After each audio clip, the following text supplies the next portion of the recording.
지난 목요일 섬김이 이쁨이 수련회를 대부도 앵케렘이라는 수련장을 다녀왔는데 점심을 먹고 말씀 받고 같이 기도한 후에 유리섬이라는 우리 교육자들이 추천한 박물관에 갔었습니다. 유리로 만드는 도구를 만드는 과정을 볼 수 있었는데 뒤뜰 갈대밭에서 사진도 찍고 좋은 시간을 보냈어요. 제가 찍었는데 잘 찍었죠? 네. 그 다음 사진을 보면 하늘이 이렇게 멋있더라고요. 그날 하늘이 얼마나 멋있는지, 모델보다 하늘이 멋있더라고요. 모델도 멋있지만. 그래서 갔다 오면서 차 안에서 그런 얘기가 들려요. 하루지만 너무 좋았다, 참 좋았다, 이제 그런 얘기가 들렸어요. 여러분, 하루 여행을 가도 맛있는 식사가 있고 처음 보는 풍경이 있고 그리고 맑은 공기가 있잖아요. 그 새로움 속에 우리의 낡은 생각, 지친 마음도 다 넣어두고 우리가 돌아오기 때문에 여행을 하면 우리가 회복하는데 도움이 많이 되는 것이죠. 이렇게 공간 이동만 해도 참 좋은 데가 많은데 하나님이 우리를 구원케 하시고 구원의 여정을 밟아가도록 우리를 이끌어 주셨어요. 이것도 하나의 여행이고 여정이거든요. 그러면 하나님이 초대하는 열차에 같이 타고 지금 가는 거예요. 그런데 하나님이 준비하신 이 인생의 여정이 피곤하고 낡은 생각 속에 계속 머무른다면 그것이 하나님이 준비하신 여정일까 하는 생각을 갖게 되는 것이죠. 은혜는요, 우리를 새롭게 하고 열정 있게 만들고 뜨겁게 만들어요. 그래서 하나님이 공급하신 은혜를 제대로만 받으면 우리의 신앙의 여정은 굉장히 아름답게 변화될 수 있다고 성경은 가르쳐 줍니다. 예수님이 마태라는 제자를 세간에서 불러내서 주님의 12사도 가운데 한 사람을 삼아 주셨습니다. 마태는 너무 자기를 부른 게 고마웠던 것 같아요. 직장을 그만 다니게 됐지만 자신이 준비한 잔치에 예수님과 직장 동료를 모아놓고 맛있는 음식을 먹고 있을 때 바리새인들이 손가락질을 했어요.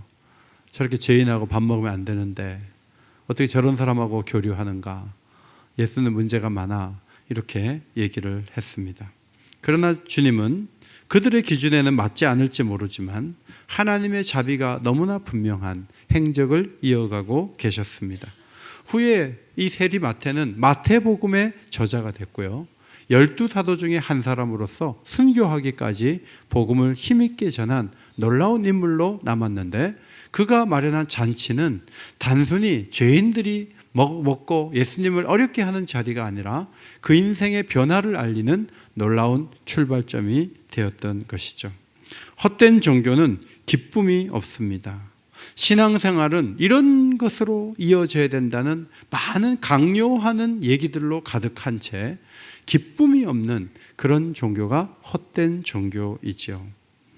그들의 주장을 들어보면 늘 과거에 했던 것이 많고 자기들은 조금도 안 움직이면서 이런 판단 저런 판단하면서 자기들이 인정받을 내용을 어떻게든 넣으려고 애쓰는 그런 모습을 보게 됩니다.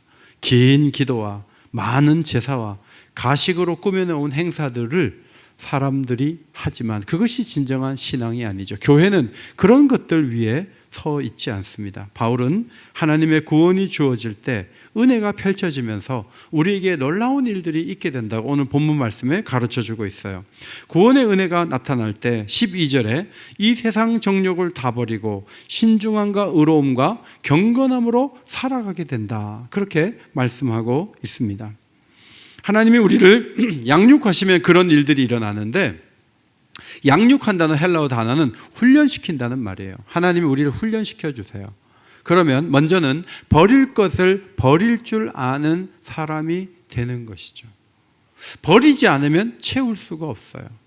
세상 정욕, 더러운 것들을 버릴 수 있을 때 하나님의 새로운 것들이 우리의 가슴 가운데 채워질 수가 있게 되는 것이죠. 그래서 회개가 참 중요해요. 여러분, 교회에 오셔서 제일 먼저 여러분 마음에 부담스러웠던 거, 안 좋은 사건들, 하나님 앞에 제대로 못했던 거, 더럽고 추한 것들, 이런 것들을 자꾸 내놓고 회개하고 용서받고, 이것이 교회에 와서 제일 중요한 일이라고 생각을 합니다.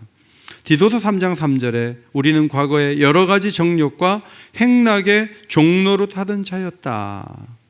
옛날에 정욕을 따라 살았어요. 술 먹는 친구들한테 입슬려갖고 밤 2시에도 들어오고 그냥 계획도 없이 내 마음대로 살았던 과거의 우리들이었어요. 그런데 하나님은 우리를 훈련하시사 하나님이 우리 삶의 중심이 되도록 바꾸어 놓으셨어요. 그래서 우리는 버릴 것을 버릴 줄 아는 사람이 된 것입니다.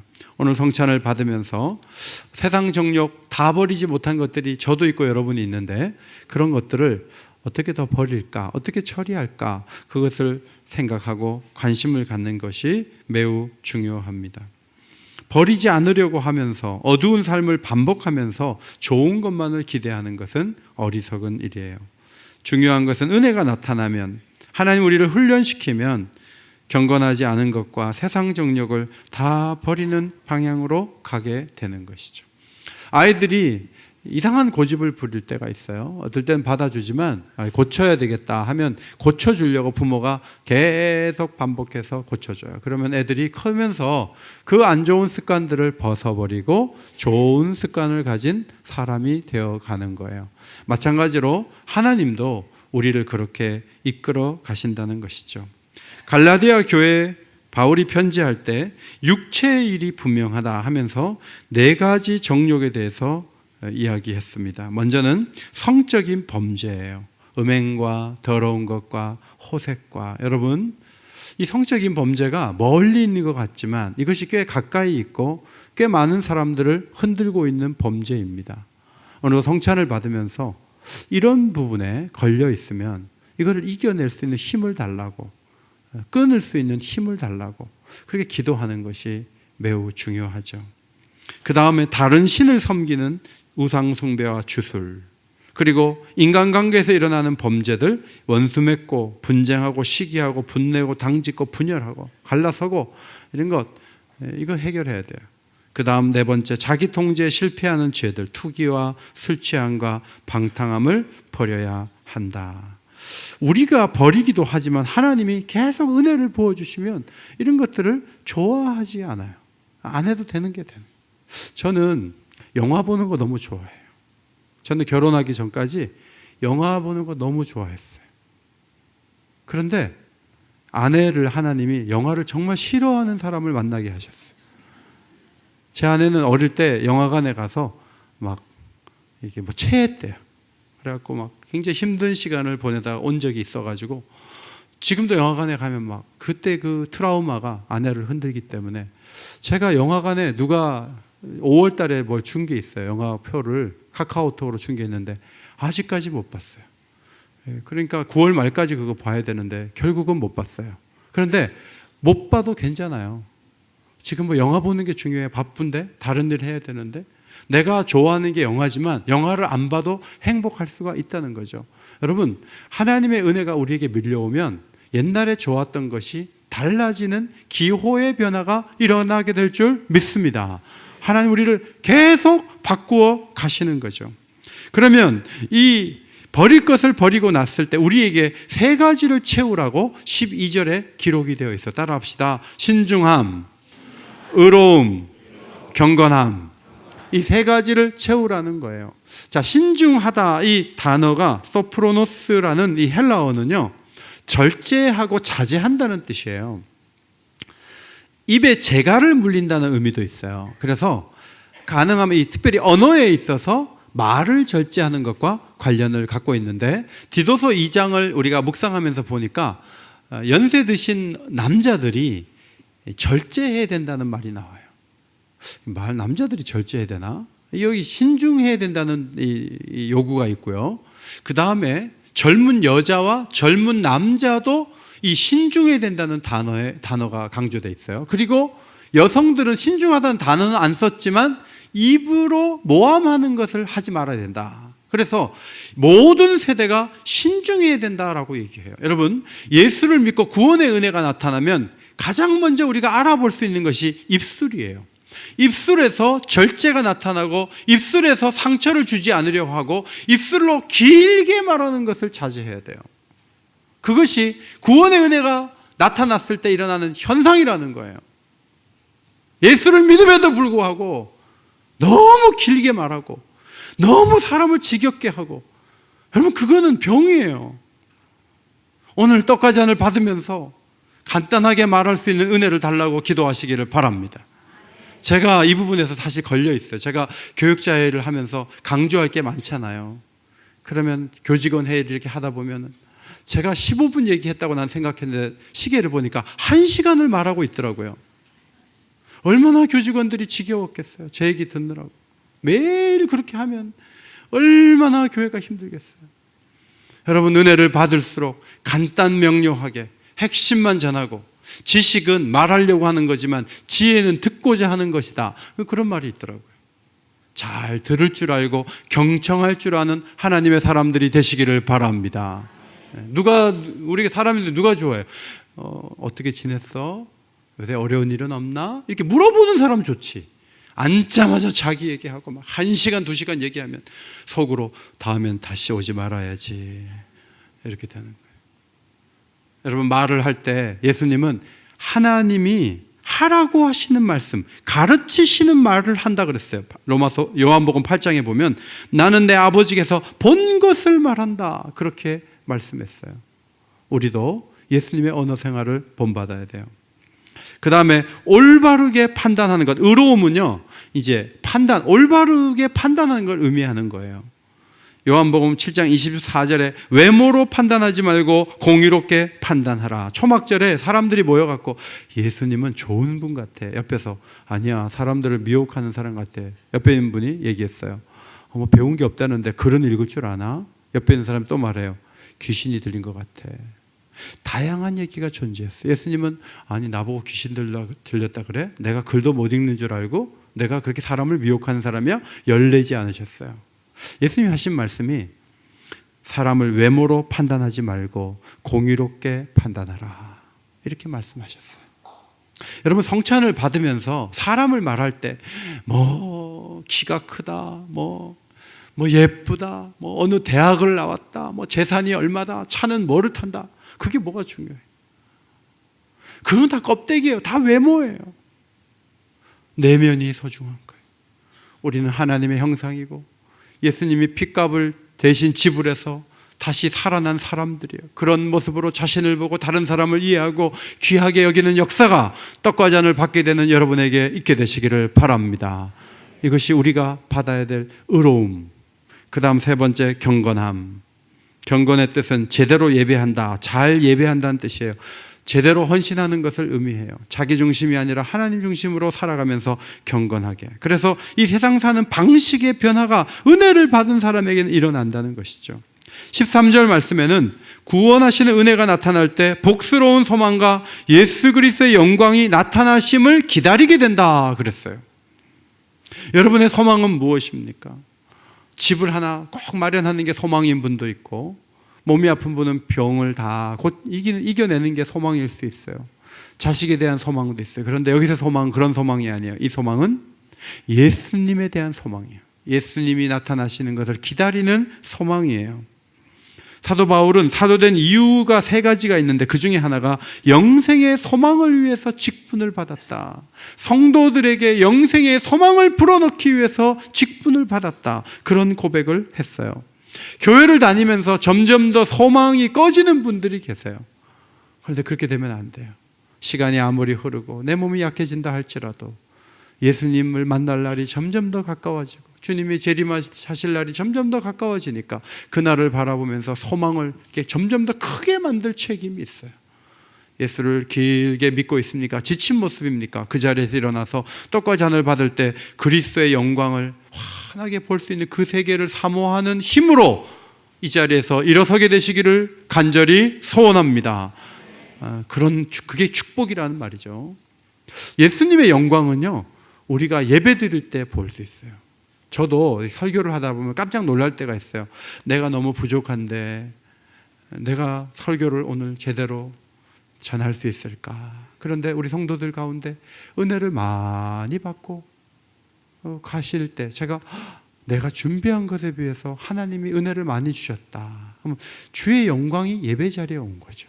찬송, 어떤 사람은 찬송을 부를 때 은혜를 받고, 어떤 사람은 기도 속에 은혜를 받고, 예배 시간에 주의 임재가 있고 예수님의 영광이 있어요. 기도 응답을 받을 때 주의 영광을 느껴요. 여러분, 아침에 기도했는데 저녁에 응답 받아봐요. 깜짝 놀라요. 그러면서 막 신앙이 살아나고 더 기도하려는 마음이 생기는 거예요. 하나님을 맛봤기 때문에 그런 것이죠. 그리고 말씀을 묵상할 때도 하나님이 은혜를 주셔요. 그러면 하나님의 영광 가운데 들어가는 거예요. 그런데 그 영광이 계속 보이지 않고 어떤 때는요, 없는 것 같을 때가 있어요.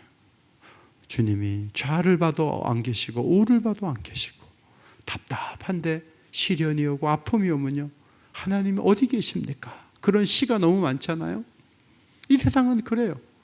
뭐 잘 되는 것 같아도 다음 달에는 또 어려울 수도 있고, 그게 세상이에요. 그런데 예수님이 다시 오시는 날, 어디를 봐도 하나님의 영광, 그리스도의 영광이 가득한 세계가 열리게 될 거예요.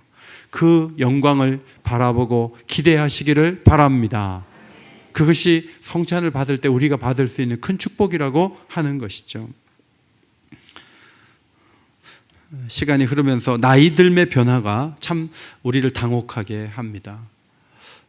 우리 교회는 안경점 하시는 분이 계신데, 저 온 길에 한번 안경 한번 뭐 시력 검사 해볼까요? 그런데 목사님, 상이 이렇게 또렷하게 안 보이죠. 운전할 때 그런 것 같아요. 그러면 안경을 쓰셔야 돼요.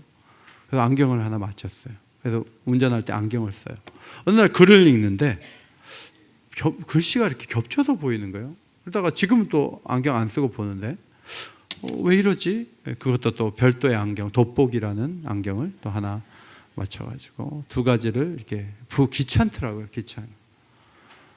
그런데 또 어느 날 또 다리가 또 아프고, 이 몸에 자꾸 이 아픔이 오는데, 어르신들은 또 이렇게 머리를 갖다 이렇게 하면 이 속에 뭐 하나 조그만 기계를 하나 또 이렇게 다 넣어가지고 이제 사람들에게 보이기 싫은 거죠. 잘 안 들리는 거예요. 그러면 이게 이제 나이가 들면서 마음의 짐이 하나 둘 늘어가는 거예요. 그러면서 이제 몸부림을 치는 거예요. 막 내색도 안 하려 그러면서 막 그냥 젊었을 때처럼 하려고 막 피부과 가가지고 주름 다 없애주세요 해가지고 주름 다 없애고 막 해서 막 60대인데 막 40대 같이 하면요, 징그러워요. 사람이 보기가 싫어. 막 그러면서 막 몸부림치는 분들이 계세요. 여러분, 그러지 마세요. 20대 30대 날씬하게 하나님 만드셨는데요, 60대 돼서는 몸이 좀 통통하면 이쁜 거예요. 그런데 그냥 60대 돼서 20대 아가씨처럼 막 하고 다니면요, 막 무서워요. 좋은 게 아니에요. 어쨌든 나이 드는 건 다 서글퍼서 어떻게든 젊음을 더 붙잡아 놓으려고 그랬는데, 몇 년은 붙잡을 수 있는데 시간이 흐르면서요, 더 이상 못 막아요. 다 무너져요. 근데 그 기대감을 자식에게 투영해서 자식에게 좀 해보게 하려고, 자기가 못다 이룬 거면 내 자식이 한번 이뤄봐라, 그렇게 하기도 하지만 다 헛된 일이에요. 결국은 우리가 정말 바라봐야 될 것은 젊음이 아니죠. 우리가 바라봐야 될 것은 예수님이 다시 오시는 그날, 가장 완벽한 세계로 우리를 이끌어 가실 것을 소망의 마음으로 바라보게 되시기를 바랍니다. 디도서 3장 7절에 영생의 소망을 따라 상속자가 된다 그랬어요. 여러분, 아버지가 20조를 갖고 있어서 돌아가시면 동생하고 10조 원씩 나눠 갖는다면, 여러분들 재산이 지금 10조가 있다고 생각해 보세요. 이제 곧 상속할 거예요. 아버지가 안 돌아가시지만 내년에 상속해 준대요. 그럼 여러분들이 지금 표정이 어떻겠어요? 10조.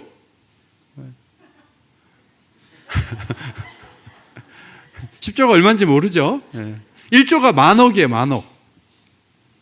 그런데 10조와 비교할 수 없는 엄청난 상속이 우리에게 주어져 있어요. 우리는 그런 상속자예요. 예수님이 오시는 날 그 상속이 현실이 될 줄 믿습니다. 그래서 예수님 재림을 자꾸 기다리고 소망하는 게 필요한 거예요.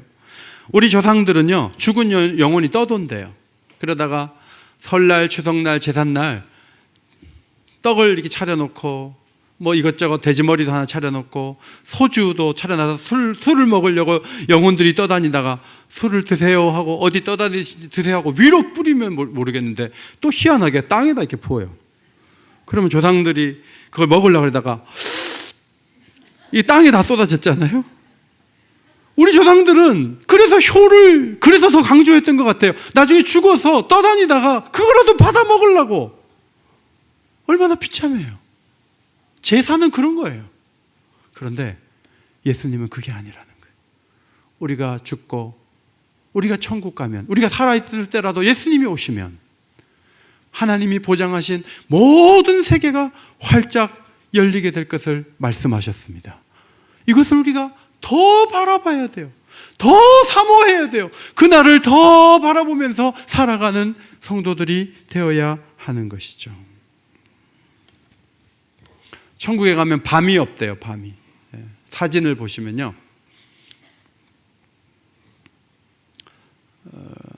런던에서 가까운 그 브래드포드라는 한 시골에 언덕에 올라갔는데 밤 9시 반에 찍은 사진이에요.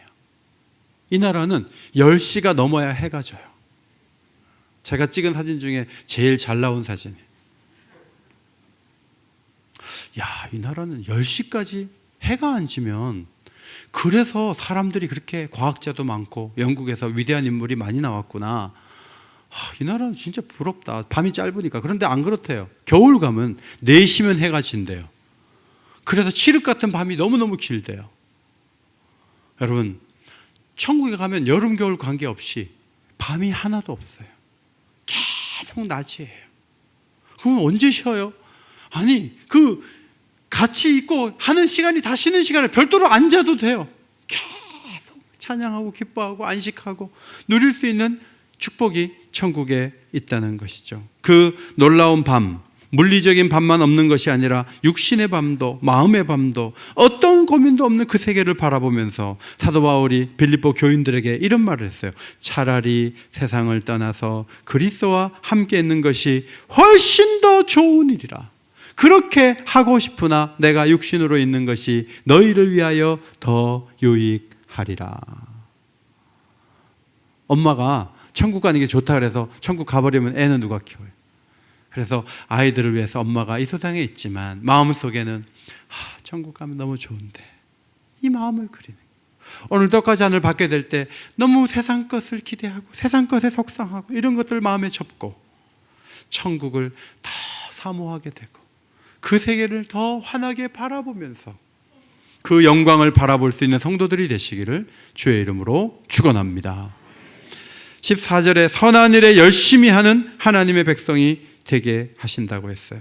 예수님이 우리를 대신하여 자신을 주신 목적은 우리를 깨끗하게 하시기 위함이다. 마음이 깨끗해지면 선한 일에 열심히 하는 거예요.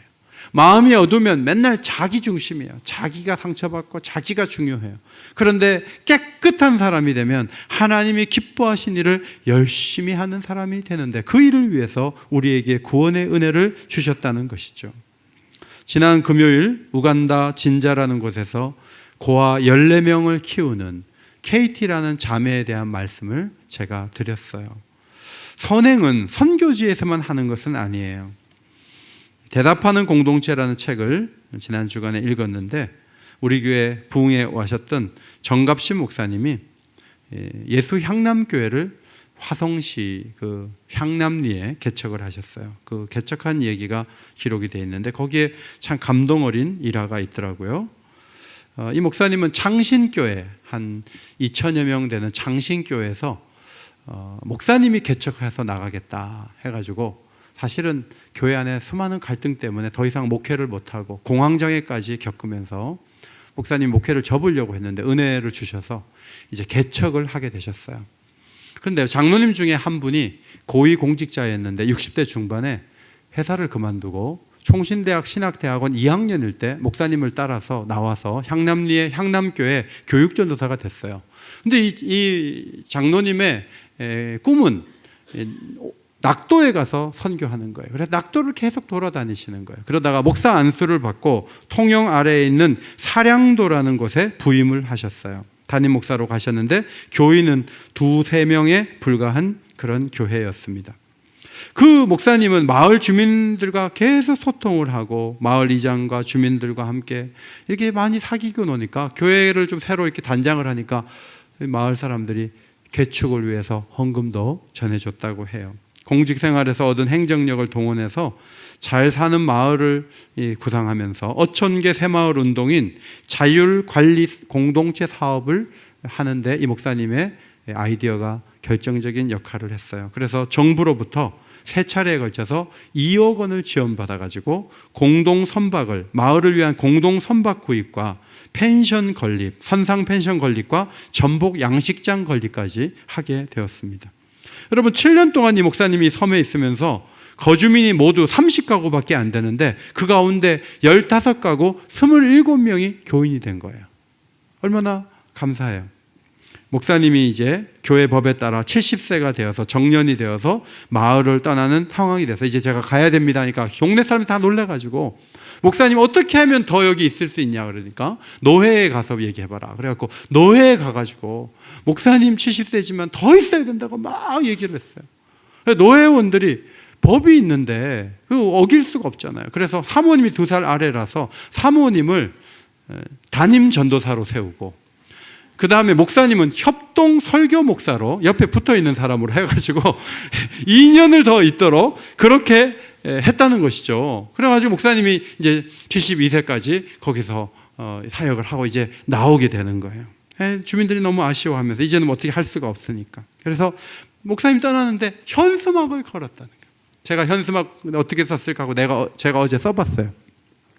정종규 목사님, 유영래 사모님 그동안 수고 많으셨습니다. 이렇게 현수막을 걸고요. 그리고 가시는데 여행 경비하라고 동네 사람들이 500만 원을 걷어줬다는 거예요. 성도 여러분, 하나님이 예수를 믿게 하신 것은요, 이런 세상에 감동을 주고 그 감동 주님을 위해서 영혼들을 이끄시기 위해서 우리를 구원하신 것을 믿으시기 바랍니다. 은혜를 받아가지고 혼자서 좋고 혼자서 슬프고 혼자 집안의 방 안에서만 움직이는 그런 은혜 말고 나를 움직여서 사회를 움직이고 직장을 움직이고 자녀들을 움직이고 수많은 사람들을 옳은 대로 가게끔 하는 그런 강력한 은혜를 오늘도 이 떡과 잔을 받으면서 공급받게 되시기를 예수의 이름으로 축원합니다.